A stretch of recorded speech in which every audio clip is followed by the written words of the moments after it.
አይዟችሁ እንግዲህ ስንቱን ነገር አልፋችሁታል አይደል? በጣም ብዙ ውጣ ውረዶችን በዚህ ጉዳይ ያሳልፋችኋል። በእናንተ በሁለታችሁ ጉዳይ ብዙ መፍረክረኮችን እያያችሁ ብዙ ሁኔታዎችን እያሳለፋችሁ ዛሬ እዚህ ጋር ደርሳችኋል። እንግዲህ ዛሬም የተፈጠረውን ነገር ዛሬም የሆነውን ነገር በስሜታዊነትና ከመወሰን ይልቅ የአቡም አንተ እንደዚህ ከመወሰንህ በፊት ትንሽ አሰብ ብታደርግ ጥሩ ነበር። ማለት ይቺ ልጅ ባላሰበችው ሁኔታ ነው ቀለበት ላስርልሽ ነው ብለህ የነገርካት እና እንትን ብላለች ማለት የሆነ የሚሰማት ስሜት ይኖራል።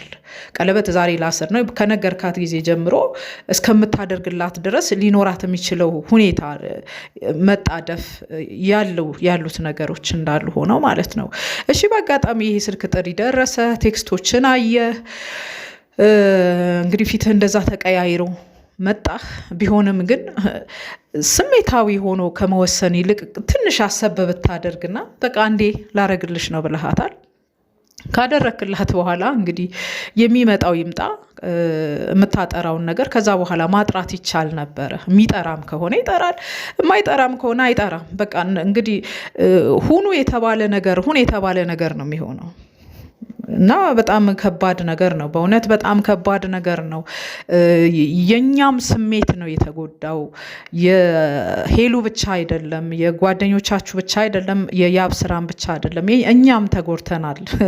በእውነት በጣም ነው። እኔ ስቲል ልቤ ድው ድው እያለ ነው ያለውና ራሴን ሁሉ እያመመኝ ነው። በቃ የተፈጠረው ነገር ትንሽ አስቸጋሪ ነገር ነው ማለት እናንተ ቀለበቱን ከዚህ በፊት ያረክላት ቀለበት ከተመለሰችልህ በኋላ በጣም ብዙ ነገሮችን አሳልፋችኋል። በጣም ብዙ ውጣ ውረዶች አሳልፋችኋል።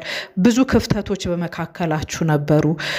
ይህኛውን ነገር እንግዲህ አስወግዳችሁ ደግሞ ወደ ሰላም መምጣት ከጀመራችሁ ምናልባት 1 2 3 ቀን ከዚህ የሚበልጥ አይመስለኝም እና ደግመህ ቀለበቱንም ራሱ ለማድረግ ትንሽ ጊዜ ብትወስድ፣ ትንፋሽ ብትወስድ፣ ነገሮችን ከወዲያ ከወዲህ ማየት ብትችል ጥሩ ነበር። እሺ ያልሆነም እሱን ማድረግ አልቻልክም። የዛሬው ቀን ጋር ደረስክ እና ለሄሉና ለጓደኞቿ ቀለበት ልታደርግላት እንደሆነ በድጋሚ ነገርካቸው። እሱን ከነገርክ በኋላ እንግዲህ ስልኮችህን አየህ፣ ቴክስቶችን ተመለከትክ። እንደገና ደውለህ ይሁን ተደውሎልህ ባናቅም ስልክ ሄደህ አነጋገርክ። ስትመለስ ግን በአንተነትህ አልተመለስክም ነበረ። በአንተነትህ አልተመለስክም። እነሱ ጋር ደርሰህ ያለው ነገር እስክትነግር ድረስ ያው ቪዲዮ ይታይ ነበረ እና የነበረህ የስሜት መለዋወጥ አለ፣ የሆነ ከንፈርን የመንከስ ነገር አለ። እንደሱ አይነት ነገሮች ተፈጠሩ። ግን በቃ አንድ ጊዜ ብልሃታልና ይችል ልጅ ቀለበት አስርልሻለሁ ብልሃታልና ዝም ብለህ አስረህላት ከዛ በኋላ የሚሆነውን ደግሞ በጋራ ሆናችሁ ብታዩት ኖሮ ጥሩ ነበር። የእናንተ ነገር በቃ ችኩል ነው። ጊዜ ወስዶ ተንፋሽ ወስዶ ሰብሰብ ብሎ ነገሮችን ከግራና ከቀኝ አይቶ ውሳኔዎችን መወሰን የለም። በሚፈጠሩ ቅጽበታዊ በሆኑ ነገሮች ስሜታችሁ ይለዋወጣል። በዛው በተለዋወጠው ስሜታችሁ ውሳኔዎችን ትወስኑና በጣም ብዙ መፍረክረክ ውስጥ በጣም ብዙ ነገሮች ውስጥ ትገባላችሁ። አሁን እንግዲህ ደግሞ አንሰራሩ ስንል ይኸው እንደዚህ አይነት ነገር ደግሞ ተፈጥሯል። ማለት እንግዲህ እስከ መቼ ድረስ ሁለታችሁም በስሜታዊነት እንደምትሄዱ አላቅም። ሁለታችሁም አንድ አይነት ባህሪ ነው ያላችሁ። እሷም ስሜታዊ ነች፣ አንተም ስሜታዊ ነህ። የምትወስኑት ውሳኔ ሁሉ በስሜታዊነት ነው። እሷም ይሄ ሁኔታ ተፈጠረ፣ ስልክ ተደወለ፣ የሁኔታህን መለዋወጥ አይተሃል፣ የወሰንከውን ውሳኔ ሰምታ ትንሽ መረጋጋት ብትችል ኖሩ ሄሉም ጥሩ ነበረ። በቃ እንደዚህ በቃ እስከ መቼ ድረስ በእንደዚህ አይነት በውሳኔያችሁ ስሜታዊ ሆናችሁ ነገሮችን እንደምትወስኑ አይገባኝም። አሁን እዛ ቦታ እንደዚህ ጥላ መሄድ አልነበረባትም። በቃ የሚመጣው ነገር መጋፈጥ ነው።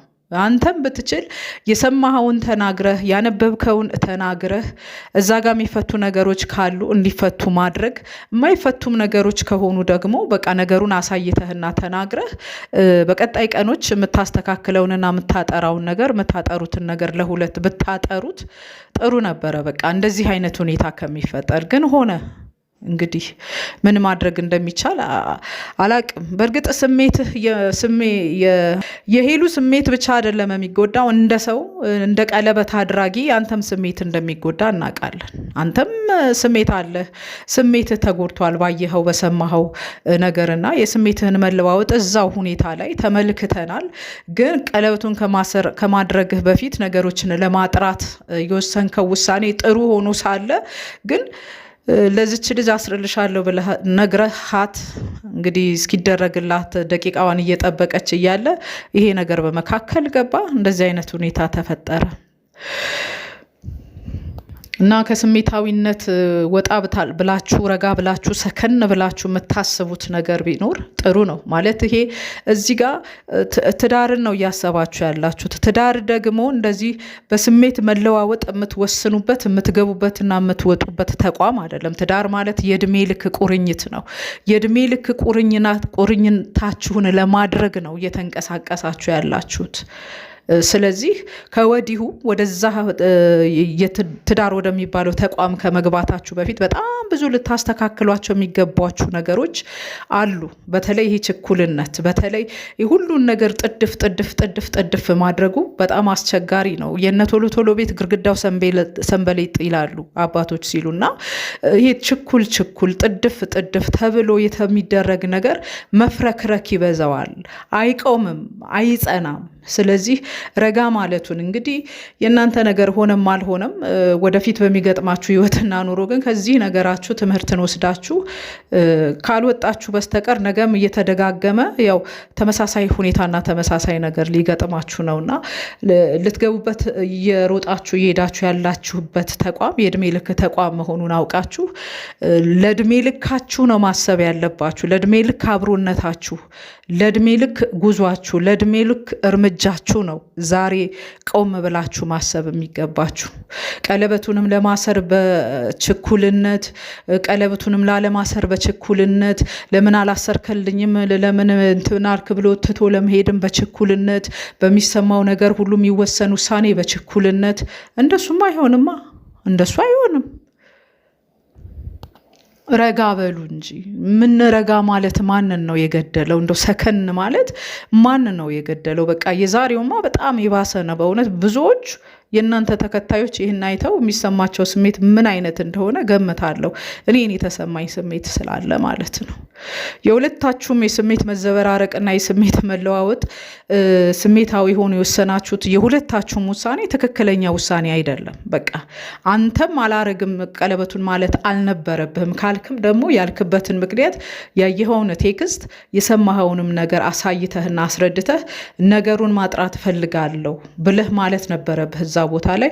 እሷም ደግሞ ነገር ማጥራት አለብኝ ባልካት ጊዜ እንደዚህ ማለት ያለችውን ሁሉ ብላ በእንደዚህ አይነት ሁኔታ መሄድ አልነበረባትም። ከዚህ በፊት በዚህ ችኩልነት ሄዳ ያመጣችው ነገር አለ። አንተም በችኩልነት ሄደህ ያመጣኸው ነገር አለ። አሁንም ተመሳሳይ እዛው ቦታ ላይ ትረግጣላችሁ እንዴ? ካለፈው ስተታችን ተምረናል ብለህ ነበር ቪዲዮውን ስትጀምር። ግን ካለፈው ስተታችሁ ሁለታችሁም የተማራችሁት ነገር የለም። በተመሳሳይ ሁኔታ ነው በቃ እየተጠለፋችሁ የምትወድቁት። በተመሳሳይ ሁኔታ ነው ውሳኔን የምትወስኑት። በተመሳሳይ ሁኔታ ነው እያየናችሁ ያለ ነው። የትላንትና እኮ የተፍረከረካችሁበት ነገር ለነገ እንትናችሁ ትምህርት ሊሆን ነው የሚገባው። ለነገ ጉዟችሁ ትምህርት ሊሆን ነው የሚገባው። ከዛ ውስጥ ተምራችሁ ልትወጡ ነው የሚገባው እንጂ መልሳችሁ በተመሳሳይ ሁኔታ እንደዚህ ትሆናላችሁ። በእውነት በጣም ነው ያዘንኩት፣ እጅግ በጣም ነው ያዘንኩት። እንግዲህ ከዚህ በኋላ ደግሞ ምን ሊፈጠር እንደሚችል አላውቅም። ምናልባት ሄሉ ተፈጥሮ በነበረው ክፍተት ምክንያት ሄሉ የፈጠረችው የሰራችው ነገር አለ ከሮቤል ጋር። ያኛው ሁኔታ ሊሆን ይችላል አሁንም ለዚህ ቴክስትና ለዚህ ስልክ ጥሪ ምክንያት ሊሆን ይቻለው ምናልባት ሮቤል ሊሆን ይችላል። አሊያም ደግሞ ሌሎች ሰዎች በተለያየ ምክንያት በዚሁ በተፈጠረው ክፍተት አማካኝነት የገቡ ሁኔታዎች ሊሆኑ ይችላሉ ለዚህ ስልክ ጥሪ ምክንያት የሆኑት አይታወቅም። ያኔም በችኩልነት ነው እንደዛ ነገር ጋር የተገባው። አሁንም እንደዚሁ በችኩልነት ነው እየዳከራችሁ ያላችሁትና ረጋ በሉ፣ ሰብሰብ በሉ፣ እስቲ ትንፋሽ ውሰዱ፣ ሰከን ብላችሁ ነገሮቻችሁን ተመልከቱ። እውነት ነው እንዳለችው እስቲ ተጠናኑ። መጠናናት እኮ ለትዳር ህይወት በጣም በእርግጥ ሰው ተጠንቶ የሚያልቅ ፍጡር አይደለም። እስከ እድሜ ልኩ ድረስ አዳዲስ ነገር ነው የሚታይበት ሰው። ግን እንደው ጥቂትም ቢሆን እንደው ባህሪ ለባህሪ መተዋወቅ ጥሩ ነው። እንዳለችው መጠናናቱ ጥሩ ነው። መተያየት፣ ጊዜ መውሰድ ለቀለበቱም ለሁሉም ነገር ይደርሳል። መጀመሪያ የእናንተ መተማመን፣ መጠናናት፣ መተያየት፣ መተዋወቅ ወሳኝነት አለው እና ይህንን ነገር ባላደረጋችሁበት ሁኔታ በየደራሳችሁበት ፌርማታ እንደዚህ እየወረዳችሁ የምትሄዱ ከሆነ ትንሽ አስቸጋሪ ነው። ከባድ ነው በጣም። እንግዲህ ቤተሰቦች የተሰማኝን ነገር ነው እኔ ወዲያው ቪዲዮን አይቼ እንደጨረስኩ ነው ለመናገር የገባሁትና በእውነት እኔ ራሴ የሆነ ውስጤ ውርድ ብሎብኝ በቃ ነገር ቅስቅስ ብያለሁ ማለት ነው። በጣም ከባድ ነገር ነው። እንግዲህ መድኃኔዓለም ይርዳችሁ። እናንተ አንድ ላይ ለመኖር ትዳር መስርታችሁ ልጆችን ወልዳችሁ ከብራችሁ ለመኖር የእግዚአብሔር ፈቃድ ከሆነ እግዚአብሔር ፈቃዱን በመካከላችሁ ይፈጽም። የእግዚአብሔር ፈቃድ ካልሆነ የእግዚአብሔር ሀሳብ ከሌለበት ግን ይቅርባችሁ። ከእግዚአብሔር ፈቃድ ውጭ ሊሆን የሚችል ምንም አይነት ነገር ስለሌለ ማለት ነው። ልል የምችለው ነገር መጨረሻ ላይ ይሄ ነው። ስላዳመጣችሁኝ እጅግ በጣም አድርጌ አመሰግናለሁ። አዳዲሶች ሰብስክራይብ በማድረግ ቤተሰብ ሁኑ። ሀሳብ አስተያየትም ካላችሁ ኮመንት መስጫው ስር አስቀምጡልኝ። እንደተለመደው እስቲ እንነጋገርበታለን።